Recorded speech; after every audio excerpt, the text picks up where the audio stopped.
Assalamualaikum warahmatullahi wabarakatuh. Perkenalkan, nama saya Hadijah Nisa Ifayatin dengan nomor induk mahasiswa E1 E1200008 jurusan Teknik Informatika Universitas Saleh Oleh Pendari. Pada materi basis data ini, kita akan membahas tentang instruktur dari Relational Database dan SQL Query Language.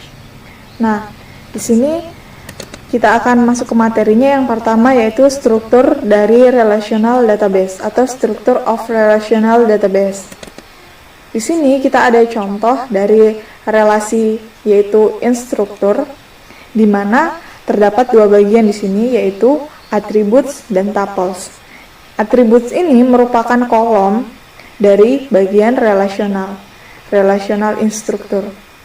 Nah, sedangkan tuples ini merupakan baris yang berisi sebuah atribut, ini disebut dengan tuples.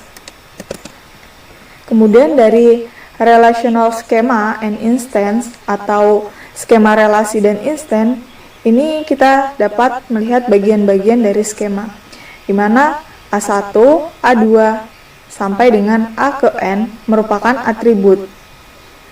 Nah, R sama dengan A1, A2, AN adalah relational skema atau skema dari relasi. Nah, R ini merupakan relasi di mana relasi ini berisi sekumpulan atribut. Contohnya saja tadi ada relasi instruktur. Di relasi instruktur tersebut berisi atribut ID, name, departemen name, dan salary. Sebuah relasi yang didefinisikan sebagai R ini, maka R itu dinotasikan sebagai R kecil dalam kurung R besar, di mana R ini merupakan skema atau skema dari R itu sendiri ya. Misalnya di R kecil ini didefinisikan sebagai R, maka tentunya akan dinotasikan sebagai R, di mana R kecil ini merupakan definisi dari R besar. Selanjutnya ada nilai dari relasi ini ditentukan oleh sebuah tabel. Tentunya nilai ini ditentukan oleh sebuah tabel seperti yang contohnya tadi di relasi instruktur, maka sebuah elemen T dari relasi R itu bisa dipanggil sebagai tuple maksud saya, sebuah tuple, dan diwakili oleh baris dalam tabel. Kemudian ada atribut. Nah, di sini atribut adalah yang pertama itu ada kumpulan nilai yang diizinkan untuk setiap atribut, itu disebut dengan domain atribut. Domain itu merupakan daerah asal dari sebuah atribut itu sendiri. Kemudian atribut atau nilai atribut itu normalnya harus bersifat atomik. Maksud dari atomik ini sendiri adalah konstan atau tetap ya, tidak berubah-ubah. Nah, dan tidak dapat dibagi, makanya harus bersifat atomik. Kemudian ada nilai spesial yaitu null. Kita harus ingat bahwa di setiap domain itu boleh ada kekosongan. Null ini merupakan kosongan, makanya disebut sebagai special values, yang diindikasikan itu bahwa kita tidak mengetahui nilai yang tidak diketahui, sehingga di dalam sebuah relasi tersebut itu boleh menggunakan value null, makanya ini disebut sebagai special value. Nah, nilai null ini menyebabkan komplikasi dalam definisi banyak operasi. Jadi, kadang tidak apa-apa untuk berisi null karena data yang tidak diketahui. Namun untuk primary key-nya itu tidak boleh bersifat null atau not null. Di sini ada relasi. Nah, relasi itu tidak beraturan. Misalnya ada tidak beraturannya dari tuples. Nah, di sini kita lihat bahwa datanya itu tidak beraturan. Contohnya ini ada relasi instruktur. Tentunya di sini tuplesnya ini tidak berurutan ya. Tuples maksudnya ini isinya, isi dari barisnya ini tidak beraturan. Dimana Einstein ini tidak beraturan sesuai dengan objek. Kemudian kita lanjut yang materi kedua, yaitu SQL Query Language. Nah di sini ada DML atau Data Manipulation Language. Nah, ini menyediakan kumpulan untuk meminta informasi dari database dan menambahkan tuple ke dalamnya atau menghapus tuple dan dapat memodifikasi tuples dalam database. Kemudian ada integrity. DDL ini mencakup commands untuk menentukan integritas atau kendalanya. Jadi, DDL ini dapat menentukan apa yang akan dia jalankan atau perintahkan. Kemudian ada view definition, di mana DDL ini menyertakan perintah untuk mendefinisikan apa yang akan kita lihat. Kemudian ada transaction control, termasuk perintah untuk menentukan awal dan akhir dari transaksi itu sendiri. Ada embedded SQL and dynamic SQL. Di sini akan menentukan bagaimana pernyataan SQL ini bisa disematkan dalam bahasa pemrograman dalam tujuan umum. Nah, tentunya kita dalam membuat database ini untuk ditunjukkan kepada tujuan umum. Kemudian di sini ada otoritasi atau authorization, di mana perintah ini termasuk perintah untuk menentukan hak akses ke hubungan dan pandangan mana, atau yang mana yang akan kita lihat, relasi mana yang akan kita lihat. Kemudian ada data definition language atau definisi atau bahasa definisi data. Nah, SQL ini atau bahasa dari data definisi SQL atau DDL memungkinkan spesifikasi dari informasi tentang relasional, termasuk yang pertama ada skema untuk setiap relasi.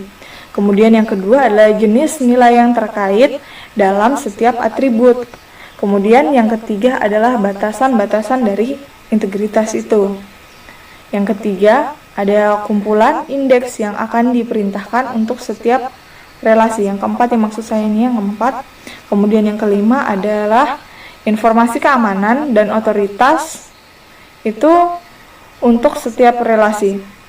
Kemudian yang terakhir ada struktur penyimpanan fisik, itu setiap relasi pada disk atau penyimpanan.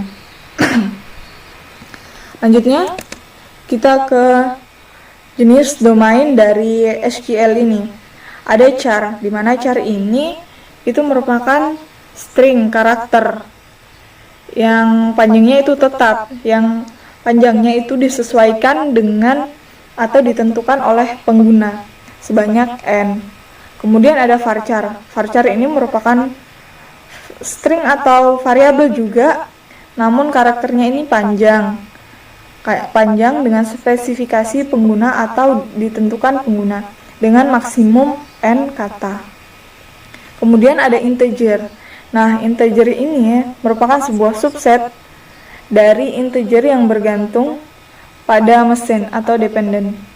Nah, kemudian ada small integer, di mana bagian ini yang bergantung pada mesin dari jenis domain. Kemudian ada numerik. Numerik adalah pengurus titik tetap dengan presisi yang ditentukan pengguna. Misalnya beberapa digit, dengan digit di sebelah kanan, koma, desimal. Misalnya untuk numerik 3,1 memungkinkan 44,5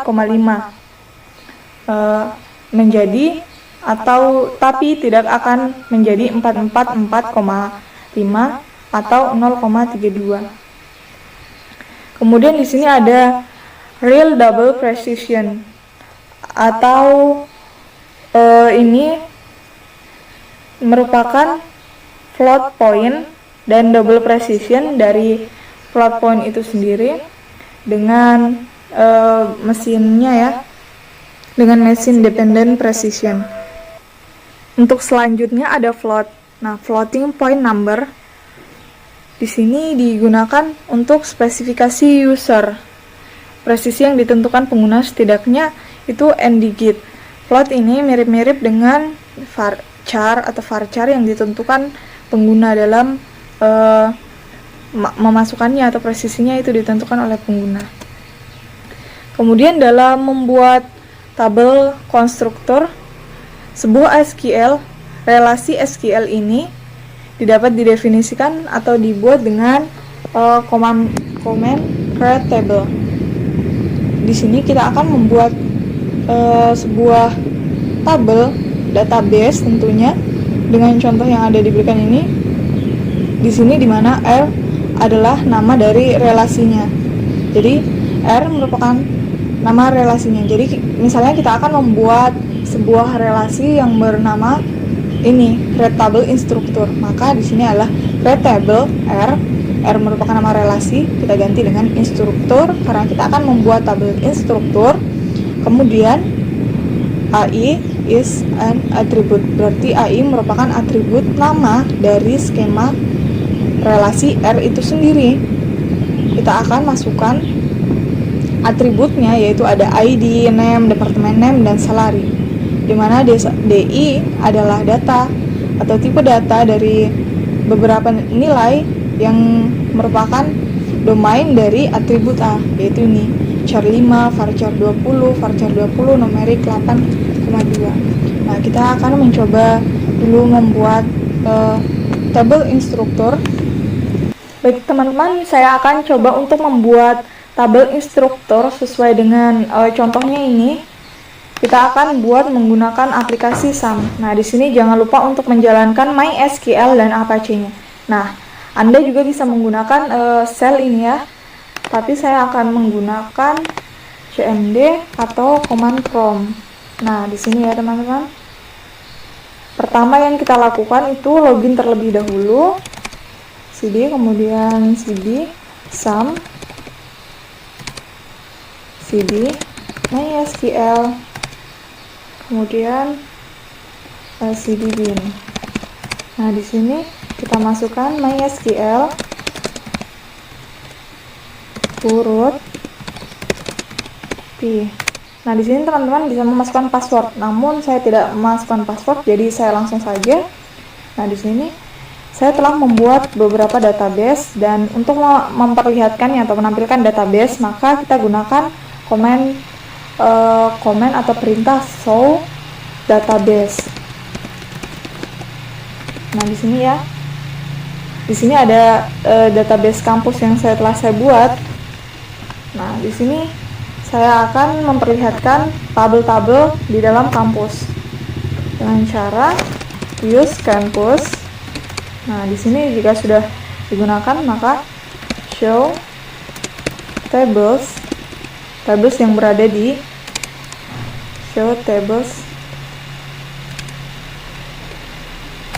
Nah, di sini ada tables dalam kampus yang telah saya buat, yaitu ada course, instruktur, mahasiswa, kemudian ada students, ada teks. Nah, kita misalnya mau melihat table students, maka kita gunakan perintah atau command select bintang from students.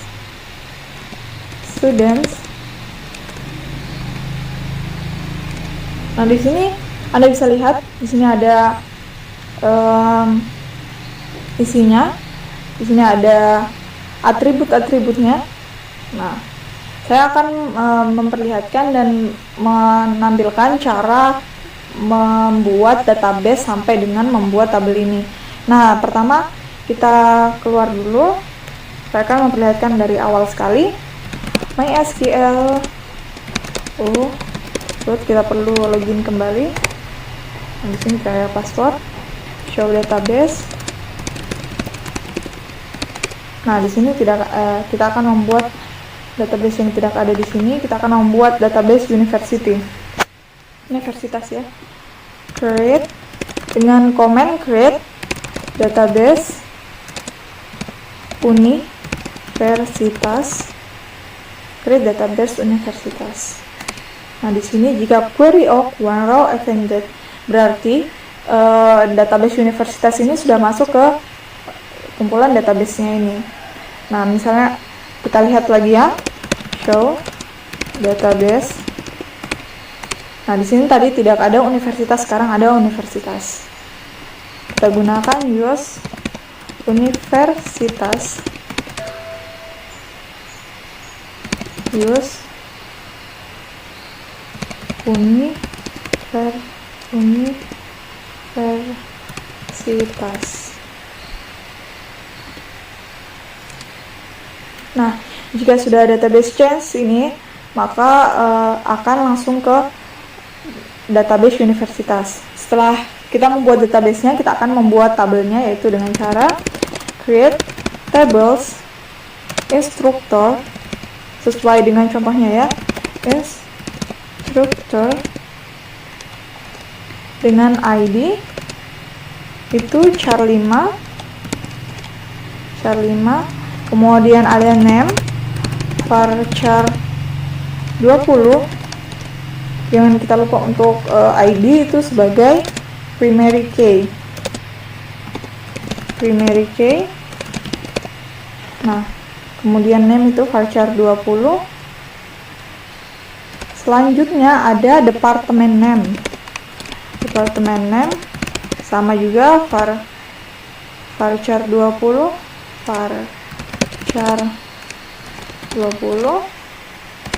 Kemudian ada salary itu ada numeric 8,2.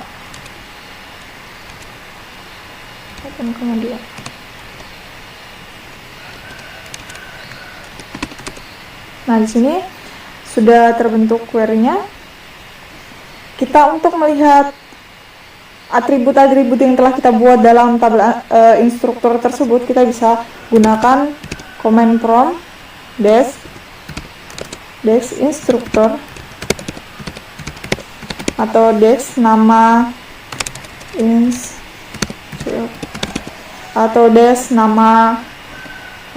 nama tablesnya, dash instruktur. Nah, di sini ada name, ID, name, department name, salary. Char ID dengan char 5, kemudian name varchar 20, department name varchar 20 juga, kemudian salary ada 8,2. Nah, setelah kita bisa membuat ini tadi, kita lanjut ke slide selanjutnya, yaitu ini primary key sudah tadi ya teman-teman. Tabel instruktur, name-nya not null. Nah, di sini juga ada create table student, create table text, sama ya caranya dengan yang tadi. Kemudian di sini ada untuk mengupdate atau merubah tabel. Setelah kita buat tadi, kemudian ada di sini insert into instructor values. Ini perintah untuk memasukkan atribut untuk memasukkan isi dari atribut tadi itu, tuplesnya ya, untuk mengisi tuplesnya. Nah, di sini kita akan coba untuk mengisi tuplesnya dengan cara insert into instructor atau nama tabel ya, insert into instructor values. Nah, yang tadi yang pertama ada ID, kita isi dengan 21. Kemudian jangan lupa tanda petiknya. Kemudian ada name-nya kita isi dengan nama, misalnya Khadijah. Nah, kemudian kita isi departemen name dengan teknik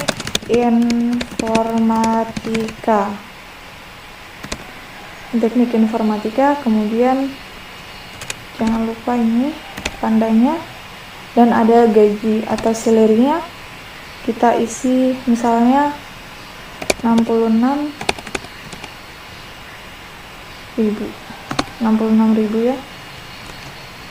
Nah, kita coba buat, bismillah. Nah, sudah terbuat. Kita lihat show table instructor.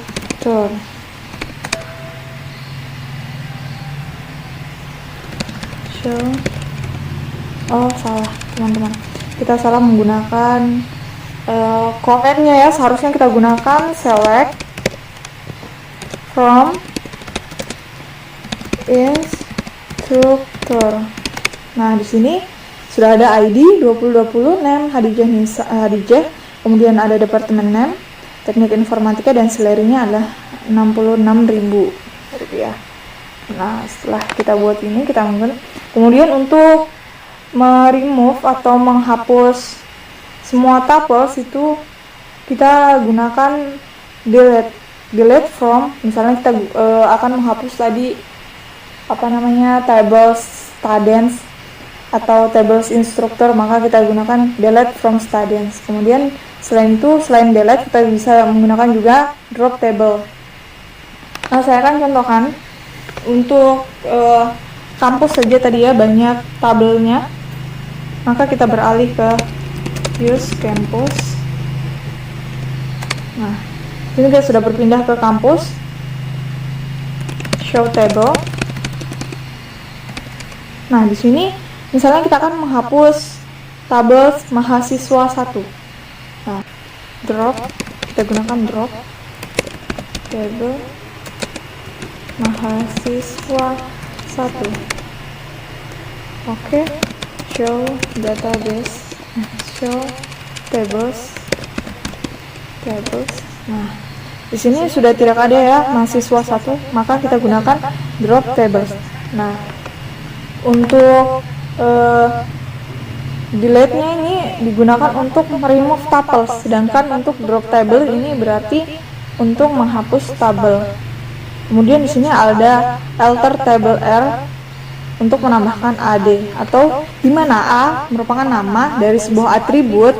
Kemudian kita akan menambahkan relasi R dan D dalam domain dari A. Semuanya kita keluarkan, tuplesnya kita keluarkan, relasi di mana itu berisi 0, angka dari sebuah atribut baru. Di sini kita akan mencoba lagi untuk ke slide selanjutnya. Di sini di mana A merupakan tipikal dari SQL query atau dari select dari misalnya kita untuk men-select atribut dari tabel instruktur misalnya, di mana kita akan mencari P. Nah, di sini saya akan mencoba menggunakan ini ya. Jika kita ingin memilih atau men-select beberapa, cuman hanya satu kolom saja, misalnya kita akan memilih kolom nama dari tabel instruktur, maka akan seperti ini. Select name from instructor. Nah, select name from instructor.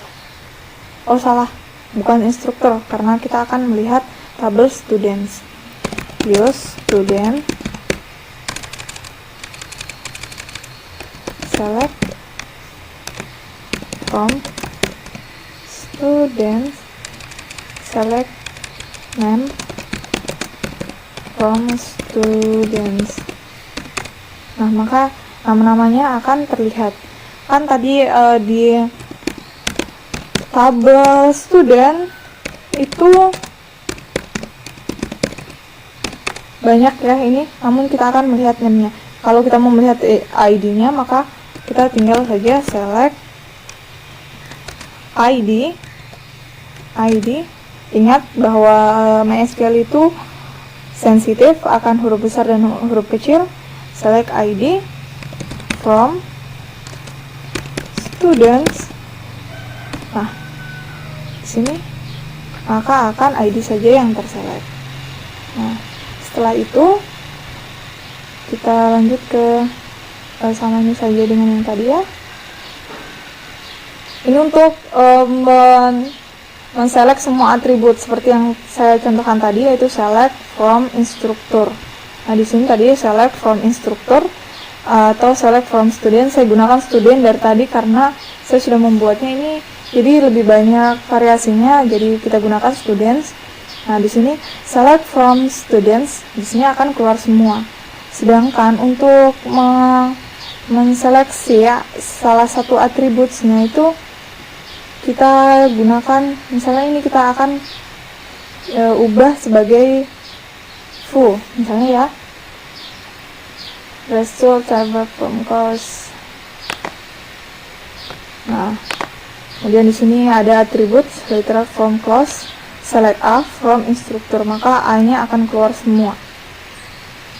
Nah, di sini ada clause contain arithmetic, select ID, name, salary.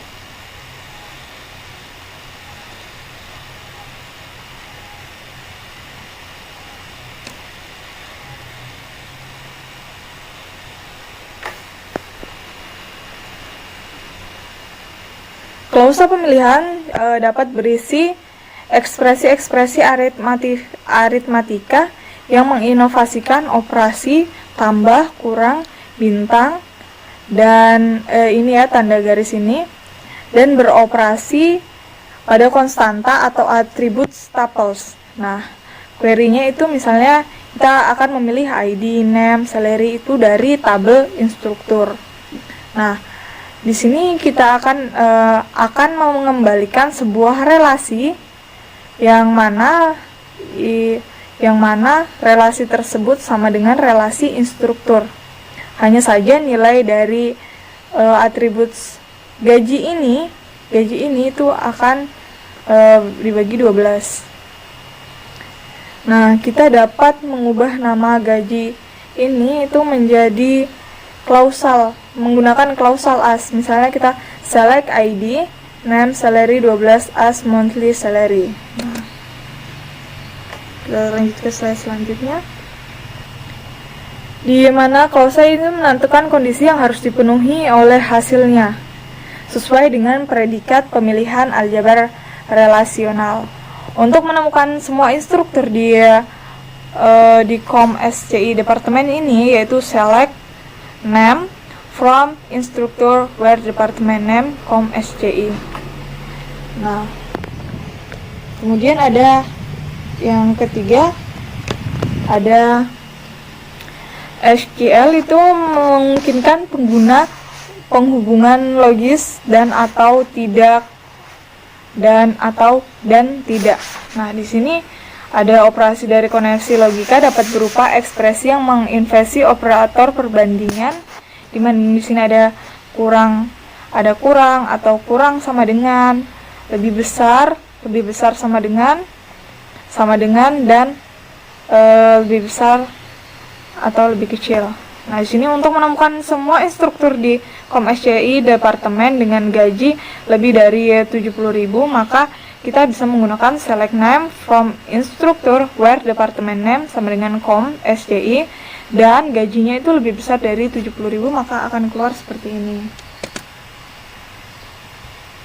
Selanjutnya, dari klausal, hubungan yang terlibat dalam query ini, from itu merupakan hubungan dari keterlibatan query sesuai dengan operasi produk kartesian dari relasional algebra ya. Untuk temukan X itu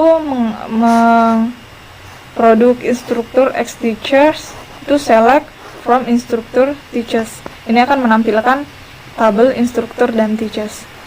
Nah, di sini akan menghasilkan setiap kemungkinan pasangan instruktur dan teachers dengan semua atribut dari kedua relasi. Kemudian untuk atribut umum itu dalam tables yang dihasilkan itu diganti namanya dengan menggunakan nama relasi, misalnya instruktur dengan ID. Kemudian ada produk kartesian ini tidak terlalu berguna secara langsung, tetapi berguna dikontribusikan dengan kondisi klausal di mana operasi pemilihan dalam aljabar relasional algebra. Nah, kemudian di sini ada contohnya seperti yang saya contohkan tadi. Nah, sekian dari saya. Wassalamualaikum warahmatullahi wabarakatuh, dan terima kasih telah menonton.